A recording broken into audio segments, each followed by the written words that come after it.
Okay, let's go over the chi-squared test for two-way tables. There are two types of tests in this category.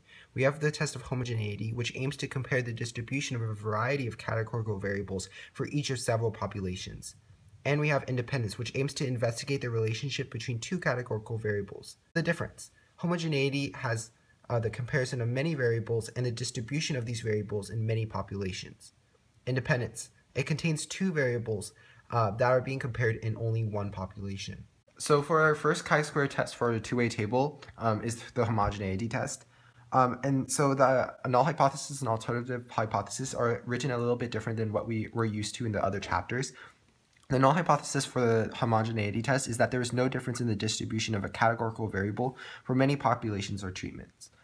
And then our alternative hypothesis will be that there is a difference between the categorical variables for many populations or treatments. The second chi-square test for a two-way table is independence, and it's written in the basis of association. So the null hypothesis says that there is no association between two categorical variables in a population, which remember is only one population. And the alternative hypothesis is that there is an association between the categorical variables in the same population. The tests for independence and homogeneity have the same conditions. One, there must be a random sample taken.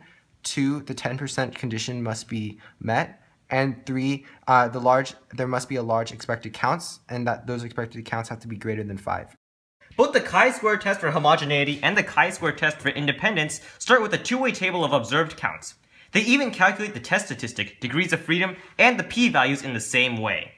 However, these two tests answer different questions. A chi-square test for homogeneity tests whether the distribution of a categorical variable is the same for each of several populations.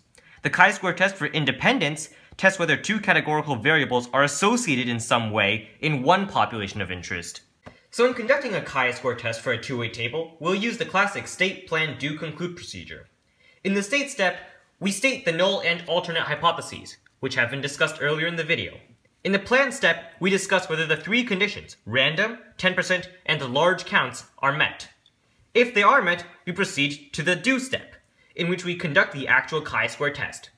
We first calculate the expected values by multiplying the row total times the column total divided by the table total for each separate cell in the table. This is the expected count for that cell. The chi-squared statistic will be equal to the sum of the observed counts minus the expected counts squared for each cell divided by the expected count for that cell. When we add all these values up, we get the chi-squared statistic. Our df, or degrees of freedom, is equal to the number of rows minus 1 times the number of columns minus 1. And so using this df, we can calculate the appropriate chi-squared distribution, and we can calculate the p-value. In our conclude step, we will use the p-value and whether or not it is greater than the significance value that we have chosen to use to fail to reject or choose to reject the null hypothesis. Alright, so now we're going to look at how calculators can help you solve chi-squared problems. So here we have a 3x3 two-way table from the 2011 FRQ Form B. And let's say we want to calculate a chi-square test for an association between two variables. So what we do first using our calculator is we go into second and we go into matrix. We'll scroll over to edit, and here we have a matrix with all the values from the table punched in. And it's a 3x3 matrix, make sure you enter that.